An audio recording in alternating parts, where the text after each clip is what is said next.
Thank you for joining today's session of Sheltered Together. I have Shaunta Patton here with me today to talk about street homelessness and just the work that he's doing here in Jackson to serve those that are struggling with homelessness and food insecurity. So thanks a lot for joining today, Shaunta. Thank you for having me. Yeah, so first I just want to hear a little bit about who is Shaunta. What's a little bit of your background here in Jackson? How did you get into doing this type of work, and what are some different ministries that you're a part of? Okay. Well, I keep it short because it could be long. Well, I started off getting my marketing degree trying to be like Bill Gates. Oh, yeah? And then God said, no, you're going to be a broke preacher. Perfect. But basically, I started off actually working through the church. We was going door to door, believe it or not. And this opportunity came up through TTI for a PATH outreach worker. Okay. And I interviewed for that back in 2009. Okay. So I've been doing this since 2009. Okay. And received different training as an outreach worker, things of that nature. And then I grew into getting into another opportunity of ministry with Love Inc. Okay. Churches come together to do ministry in the community, on behalf of that. But it became a passion too for me because as a teenager, I was here at the shelter for a brief time. Yeah. We had to go there. So I kind of look at homeless people differently than most. Right. You know what I mean? So it turned into a passion pretty much. Okay. That's a little short version. Yeah, so you took the opportunity of understanding, walking in someone's shoes that has experienced homelessness, and now you're kind of doing direct ministry to help those on the other side. So, so what is TTI? What does that stand for? And are you a subsidiary of another organization, or are you guys a standalone? So, yeah, just give a little background on who is TTI. Sure. TTI is short for Training and Treatment Innovation. Typically is a mental health organization with like 5 locations across the state. Okay. Here in Jackson, though, we're particularly dealing with homelessness and people dealing with or experiencing mental health. Okay. It is its own entity. We do partner with Lifeways and some things as well. Okay. Great. So what does a normal day look like for a PATH outreach coordinator like yourself with TTI? I mean, so are you going on the streets, are you interacting with people, and then when you find someone that's struggling with homelessness, what are next steps? That's a loaded question. Well, it usually starts, now it's a little bit more complicated because we serve 5 counties in addition, including Jackson. And of course we have Dennis who's helping here in Jackson, does a wonderful job. Yes. But we definitely try to develop our network because trying to find homeless, they're all over the place, most hidden, some visible. Yep. And we will reach out to them not only during business hours, but after and before business hours. So typically for the PATH grant, they count that as, after 6 or 7 p.m. or before 8 a.m., they reach out. And we meet people in the field. So really, we don't keep office hours. We're out of the office like 90% of the time. The streets of your office. That's our office, our car in the streets. Yeah. So how do you find out? Because you said that some are visible, some aren't. So say someone's either camping in the woods or someone's downtown holding a sign that says I'm homeless. So how do you typically find out to go directly to that person? Do you get a call from somebody, or does that person reach out? What does that look like? A combination of both, actually. We have a great network where we're trying to work with other social workers and interfaith shelter where they say, hey, we identified an individual that may be homeless. So we had tried to ask where the location is, kind of a short description, and we had just go and reach out to that person. Same thing with the people that have the signs. Every time we see someone with a sign, we're reaching out to them and we're seeing what we can do to try to help them relieve the barriers to getting housed and things of that nature. And that's typically what happens for the most part. And then we re-engage them. We're engaging them over and over and over again because it's a complex situation for everybody. It's not a cookie cutter thing. So each person has their own barriers that we have to address.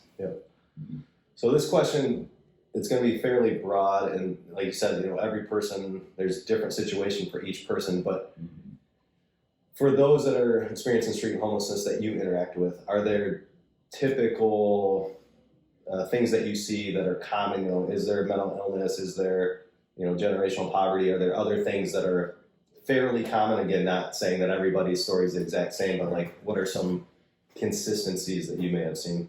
Yeah, there's definitely some patterns that we can see. Mental health is number one. Okay. Typically, an individual may have a place to reside, Okay. maybe not permanently, Okay.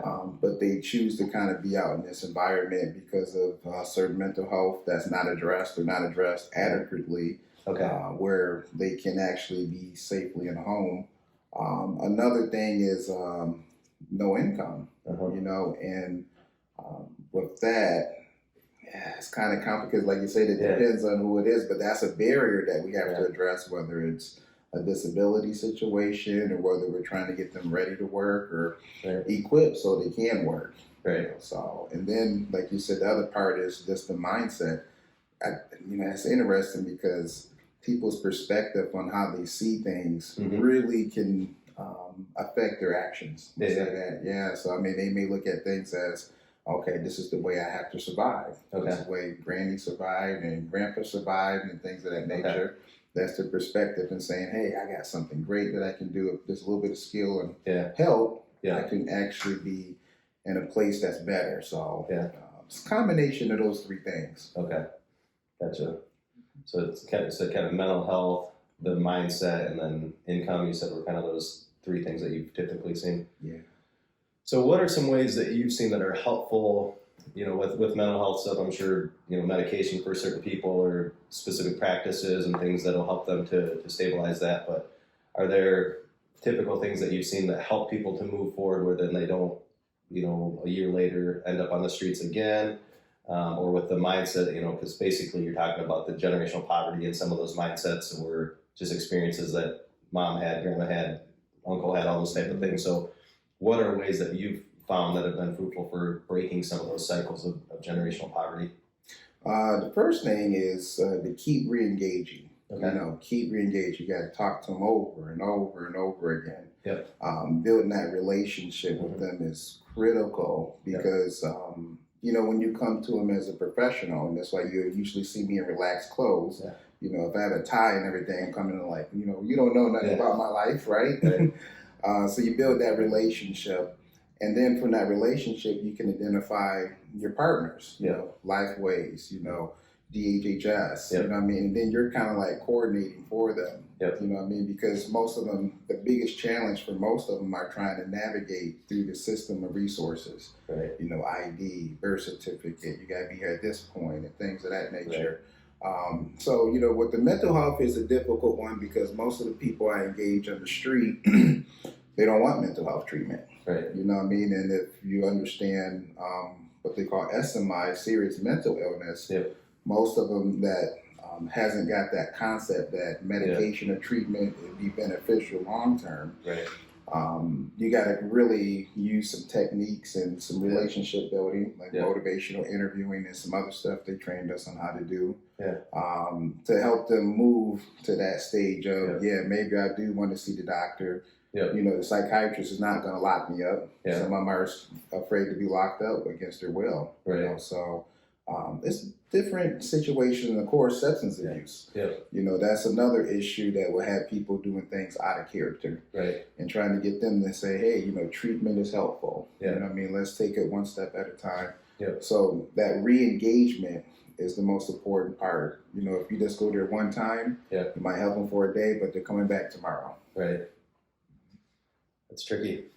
So, so what are some of the resources that you found helpful for those that are struggling with substance use? Because you said, mental illness, but then also substance use is part of it. So how do you have a conversation, you can say, did you know this is unhealthy? You know, and a lot of times that's not going to be like, oh, I didn't realize that. You know, most of us realize that. But what are some specific ways or success stories you've seen and what are some of the organizations that you partner with to help people move forward with their substance use? I partnered with quite a few in Jackson. Of course, Allegiance, or Henry Ford Allegiance now, behavioral health, outpatient and inpatient. New Vision, you know, I partnered with them. Home and New Vision. and a couple of individuals that want to be sponsors, or they are sponsors. Yeah. You know, because some of them are kind of more intimidated by going through a system, unless they're court ordered, right? But the biggest help kind of really goes back to that first thing is relationship. You know, if someone has a serious substance abuse issue, most of the time their relationships and their personal life is broken. They don't have anybody there. They're scared of that judgment. So keep going back and back and back and just slowly moving along, and then being there, then you have that, I like to say, that soft handoff. I used to play football, so that soft handoff to that partner. So now you can kind of get them to the experts, and now they can do what they do because they're ready for services. You know, I think that's the biggest thing we do is we deal with people that's really not ready for services. You know, most services provided in Jackson, you know, we have office hours. You have to come at a certain time. You got to present yourself. You know, a lot of people don't have patience with that. With the individuals we're dealing with, they're not ready to sit in the office and bring all their documents and follow up. So for someone to get to the point of being street homeless, because at one point you kind of said if they're choosing this, or which, you know, partly it's tricky because are they choosing if there's, you know, severe mental health issues or the substance use that at some point there's not this really deliberate decision that's being made necessarily. But is it mostly like burnt bridges from families where they were living with before, or is it, you know, because of substance use or mental illness, they lost their apartment because of not being able to hold down a job because of those things, or what are some of the things that you've seen that get them to that point where now they're actually on the street and maybe they're actually even choosing it still because now they're in a state that they don't know that they want something different or something like that? Sure. And that could be a number of situations too. There is, particularly with serious mental illness and substance abuse, that's mainly where they had kind of like a history where they kind of burned some bridges, either because of their mental health, like if someone particularly is schizoaffective and they're seeing things. And I had one client who I'd housed her 3 times. Every house had bed bugs, but there was no bed bugs. She was seeing them. And she would call me in a frantic, and you know, it was crazy. It was very difficult, but in that situation, money couldn't help her. You know what I mean? Getting her house didn't help her because I housed her 3 times. You know what I mean? It was more of a mental health thing. So then we had to say, hey, let's get you housed, but also let's make sure that you're getting those services to keep you housed. And same thing with substance abuse. You know, if they're in the house, they may work. You know what I mean? They may work a regular job. But if the money's going towards feeding that habit versus paying the necessities, that's kind of an issue. But there is some times where people are just like legitimately down on their luck. You know what I mean? They're down on their luck and they're homeless because they came here from another county or state. They don't know anybody and they're on the streets. You know what I mean? And they just need a little bit of help and then they're on their way. I mean, so it's so many different scenarios that we can kind of go through. But typically, I think most of them that we engage, because they have to have mental health in order for us to really engage them and work with them, I see a lot of that. So for someone like the example you gave where they were housed 3 times and they kept leaving it because they were seeing bed bugs that weren't there, what do you do in a situation like that? Because I think that's the tricky one.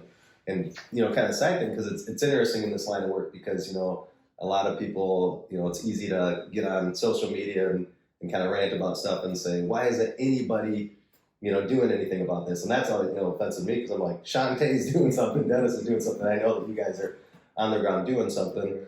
You know, so I guess, one of the questions would be, you know, what would you say to the person that says nobody's doing anything, but also for one of those really tricky situations, what are next steps after, you know, so that they can still receive help, even though kind of the traditional things we think help aren't working? Yes, for those who think nothing is being done for the individuals out there, we're definitely re-engaging them over and over and over again. And it's not a simple solution for every situation. Some of them are. But that solution, like I said with that example, I housed her 3 times, and 3 times she was homeless. You know, either at the shelter or on the street. And in those situations, you really have to work with that individual because it's difficult. Her reality is this is real. I can feel them crawling on me. Right. You know what I mean? This is, I see them in my food. You know, this is real. Yep. So you have to try to convince that person, and not really convince, but work with them in their relationship to say, hey, this is not really what's going on, and maybe you need a little bit more help, and then slowly introduce, maybe we can get you to a psychiatrist, because they're not open to it all the time. Right. They're not open to it. And then the hard part for community mental health is that they can't force treatment on anybody unless they're suicidal or homicidal. Okay. You know, very specific, you know what I mean? Because some people see people in the street and it's obvious they have some mental health. Right. Obvious. And it's like, well, what's Lifeways doing? What's TTI doing? Yep. We can't force them. You know, that's the law. You can't force them unless they're harm to themselves or somebody else. Right. And that's a difficult situation. You just keep re-engaging, You try to see if they had any other relationships that may be able to help you develop a stronger relationship too. But it's a process. Yep. So sometimes some people can get housed in a couple of weeks. Other people, it might be an up and down thing for a year, maybe 2 years. Yep. You know, some people have been working for 3 years. So, so for someone that it's less of an extreme situation and someone that's down on their luck or they ended up in Jackson having relationships, what does the process look like from I'm on the street to, you know, moving forward, whether that's having a home, getting reunited with family? What's you know, kind of walk us through a little bit of what does that look like in an ideal situation? Sure, absolutely. Well, I do love TTI because training is their middle name. Yeah. They trained us on how to engage the homeless, how to be safe in the community, things like motivational interviewing, certain what we call strength-based case management. We tried to identify their strengths because, I mean, as a believer of Christ, I believe everybody has a gift. Absolutely. And I see some very gifted people in the streets. I mean, I'm like, man, if you just did this and this, you'd be a millionaire. Don't forget about me. You know what I mean? Like, see the potential there. Man, this is huge potential. So I see that and I light up and I'm encouraging that potential, right? But also we say, what is your barriers, particular barriers? What's stopping you from getting housed? Is it income? Is it mental health? You know, is it broken relationships? You know, is it mentality? We identify those. And then we make goals, small goals. You know, we meet this, and a lot of things done right. Eventually you get to the goal, you know, of being in the house permanently. Because that's the goal. Permanently, you don't need us anymore. Exactly. I'm out of a job. You know what I mean? That's, you know, that's right. That's the deal. Let's work ourselves out of a job. That's right. How do you stay encouraged? You know, because I'm sure there are a lot of things that are discouraging about the job, but like, how do you keep yourself healthy? How do you take care of yourself? How does your team, you know, keep patting each other on the back to make sure that you can keep doing this hard work, especially, you know, when we just, this type of work, especially during COVID season, you know, it was already a hard job and now it's just a whole other level. So yeah, what does self-care and just staying encouraged in this tricky work look like for you? Well, I definitely have to say the first thing is my relationship with Christ. You know what I mean? When I have that purpose, you know what I mean, that I'm here to do this and this is what God wants me to do. So now, instead of me looking at the person to be thankful, because honestly, when people give, I'm not going to say everybody, but a lot of people give for that good feeling back. Thank you so much. You know what I mean? I appreciate it. You know, you really helped me out. But what do you do when you don't get that help? What if you help them out and they say, man, you could have did it faster, or, you know, you gave me a crappy house or something like that, you know, and we get that a lot. You know what I mean? We get that, you know, this, and this is wrong, blah, blah, splee. So now, instead of me saying I'm doing it for them, I'm doing it for Christ. And my reward comes in heaven. You know what I mean? So I'm a servant. You know, Jesus came, he was a servant. I'm going to be a servant. Hopefully he give me a crown, something better than this. But, so that's part of it. But also we have a great team at TTI. You know what I mean? Dennis and Sandy and Faith. And, you know, we do our little office rants, you know what I mean? Get your therapy, kind of get it out. We just get it out. But we have a great team over there. And that's made it really awesome too. You know what I mean? It's really awesome to have that team. So. That's great. So we'll wrap up soon, but another question that I have is, this past year, like I kind of mentioned with COVID, it made some things even trickier. And there was a season, and you know, one of the ways that we kind of first got more connected is there were a lot of people that started going to downtown Jackson and holding up signs saying, "I'm homeless, please help." And so, the shelter's getting a bunch of calls saying, "Hey, we're seeing people on, in front of these restaurants. What are you guys doing? And does TTI do anything?" And so, you and I connected, and folks at Lifeways and I connected. And then we found that during a certain season, none of them were actually homeless, which was interesting. But I don't know, can you hit on that a little bit? Because I never want people to think that if somebody, that 100% of people are pretending, but I also want people to know that it's tricky, and sometimes it's not always what it appears, and sometimes the way that we think might be the best way to help isn't. And so, and it's kind of a broad question, but I don't know if you do want to kind of hit on that and give your perspective, because again, you were the one on the ground, you're the one hanging out with the people, meeting the people, building their relationships. So can you speak to that a bit?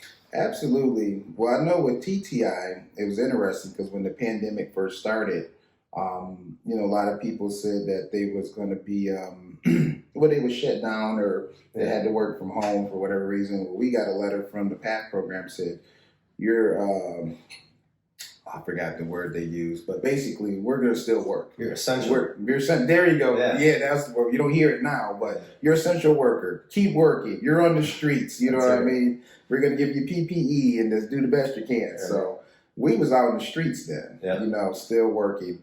And, with the individuals downtown, we have engaged in many times. Some of them are familiar faces for us because they've been there. But I think partially kind of what happened, there may have been an individual or two that came from a bigger city. They saw that this is another way that they can get their needs met. Okay. Now, I always believe this. Everybody that asks help needs help.